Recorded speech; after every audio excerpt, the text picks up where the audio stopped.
अस्सलाम वालेकुम। आज हम बात करेंगे तुम्हारे हुस्न के नाम के 17 एपिसोड के बारे में। तो वीडियो शुरू करने से पहले हमारे चैनल को सब्सक्राइब कर लीजिए अगर अभी तक आपने नहीं किया, ताकि हमारी हर न्यू वीडियो आप तक पहुंच सके। यहाँ पर बुआ सफाई कर रही होती है, तभी वो सलमा को कहती है कि किसी ज़माने में तुम कितनी अच्छी लगती थी और ये यादें कितनी ज़्यादा अच्छी थी, अब तो वो वक्त ही नहीं रहा। जब सलमा भी ये सब चीज़ें देखती है तो कहती है कि बुआ आप ये सब कुछ हटा दें, वैसे भी अब क्या फ़ायदा पुरानी यादों को ताज़ा करने का। बुआ कहती है कि ऐसी बात तो नहीं है। तो उसके दिल में बहुत सी ऐसी बातें आती हैं, बहुत गुमनाम सी होती है। वो कहती है कि मेरा दिल कर रहा है कि आज मैं कल को ना जाऊं कॉलेज में। बुआ कहती है कि क्यों, तुम्हारी तबीयत नहीं ठीक है। साथ ही वो कहती है कि क्या वक्त था जब तुम्हारे मामा पापा ज़िंदा थे और उनके दोस्त वगैरह आते थे, कितनी रौनक लगी रहती थी। और साथ ही जैसे ही उन्हें सलमा की तबीयत का पता लगता है तो कहती है कि ज़्यादा तबीयत ख़राब है। तो सलमा कहती है कि नहीं, ऐसे करें, आप मुझे दवाई ला के दे दें। दूसरी तरफ यहाँ दिखाया जाता है कि सिकंदर भी एक बहुत बड़ा आदमी बन जाता है। तभी वो अपनी मीटिंग्स वगैरह कर रहा होता है कि उसे मैसेज आता है अपने आर्ट कॉलेज से वहाँ पर आने के लिए। सिकंदर वापस पाकिस्तान आता है और अपने कॉलेज के बाहर आता है तो उसकी सारी वही पुरानी यादें ताज़ा हो जाती है। उसे वही अपना पहला दिन कॉलेज का याद आता है जब वो इस तरह आया था और उसे सलमा मिली थी। इतनी देर में उसे अपना वही पीएन वहाँ का मिल जाता है। वो भी उसे पहचान लेता है और कहता है कि आप इतने सालों बाद यहाँ आए हैं। साथ ही वो उसे सलमा की भी याद करवा देता है।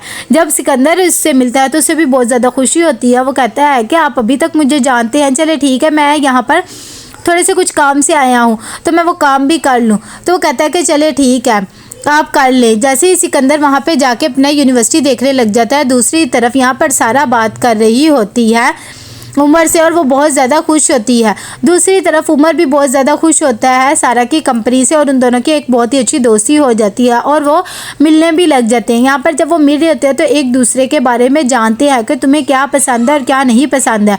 तभी सारा उसे अपने बारे में सारा कुछ बताती है कि मेरा कौन सा फेवरेट कलर है और मुझे किस चीज़ से डर लगता है और किस चीज़ से नहीं लगता है। और दूसरी तरफ उमर भी उसे अपने बारे में बताता है कि मेरा फेवरेट क्या है और मुझे किस चीज़ से डर लगता है।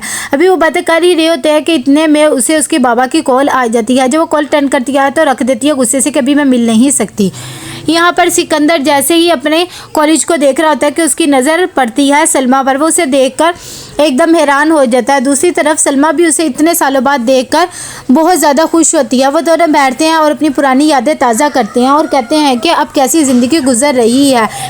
तभी सलमा बताती है मेरी तो तलाक हो गई है। सिकंदर बताता है कि बस मेरी भी ज़िंदगी ऐसे ही गुजरी है, पहले एक शहर फिर दूसरे शहर। सलमा उसे कहती है ये तो बहुत ही अच्छी बात है, लेकिन तुम उस दिन नहीं आए थे तो वो सब कुछ आज मुझे भुगतना पड़ रहा है। और तुम हैरान ना हो, मैंने ही तुम्हें इस कॉलेज में बुलाया क्योंकि मैं यहाँ पढ़ाने लग गई हूँ। इतनी देर में सारा स्टाफ भी आ जाता है और वो सिकंदर से मिलते हैं और बहुत ज़्यादा खुश होते हैं और कहते हैं कि आप एक बहुत ही ब्रिलियंट स्टूडेंट रहे हैं। तभी वो उन्हें अपनी स्पीच देता है और अपने डिज़ाइन वगैरह के बारे में बताता है और साथ ही अपनी शायरी का भी जिक्र करता है। जैसे वो शायरी का जिक्र करता है सलमा को वही पुराने दिन याद आ जाते हैं जब उसने उसके लिए गज़ल लिखी होती है और उसके लिए आर्ट वगैरह करता है। उसे बहुत ही अच्छा लगता है वो पुराना वक्त के कैसे हम एक दूसरे के साथ थे। जब वो उससे मिलकर घर आ जाती है तो आगे बुआ को बताती है कि आज मैं सिकंदर से मिली थी। बुआ भी देखकर हैरान हो जाती है और सुनकर भी। तभी सलमा बताती है कि 27 साल बाद आज मैं उससे मिली, वो वहीं बहुत ज़्यादा अब कामयाब हो गया है। बुआ कहती है कि तुमने उससे पूछा नहीं कि मुनीज़ा का क्या बना। तो कहती है कि नहीं, मेरी हिम्मत ही नहीं पड़ी कि मैं उससे पूछूं। बुआ भी खुश हो जाती है कि चलो सिकंदर से तुम मिल ली। यहाँ पर सारा जब मिलती है उमर से तो वो कहती है कि मेरे डैड मुझसे मिलना चाहते हैं। उमर कहता है कि ये तो बहुत ही अच्छी बात है, अगर तुम कहो तो मैं भी तुम्हारे डैड से मिल लूँगा, इसी बहाने मेरा भी उनसे इंट्रोडक्शन हो जाएगा। लेकिन सारा कहती है कि हरगिज़ नहीं, मेरे डैड बहुत ही पुराने ख्यालात के और वैसे भी मेरी उनसे नहीं बनती। अगर तुम उनसे मिल ली है तो फिर तो हमारी शादी बिल्कुल भी नहीं हो सकेगी। यहाँ पर जब वो घर जाती है तो आ जाता है उससे मिलने के लिए आतिफ। जब उसे कहता है कि तुम यहाँ पर इतने सालों से अकेली रहती हो, तुम क्या समझती हो तुम्हारी माँ से मेरा ताल्लुक ख़त्म हो गया तो तुमसे भी ख़त्म हो गया, ऐसा हरगिज़ नहीं है। सारा को भी अपने बाप बिल्कुल अच्छा नहीं लगता है, ना ही उसकी वो दकियानुसी सोच अच्छी लगती है। आतिफ उसे कहता है मुझे वो औरतें बिल्कुल भी पसंद नहीं है जो इंडिपेंडेंट रहे और इस तरह रहे, तुम्हारी माँ भी इस तरह ही थी। इस बातों पर सारा को बहुत ज़्यादा गुस्सा आता है। आतिफ भी उसे बहुत ज़्यादा बातें सुना के चला जाता है।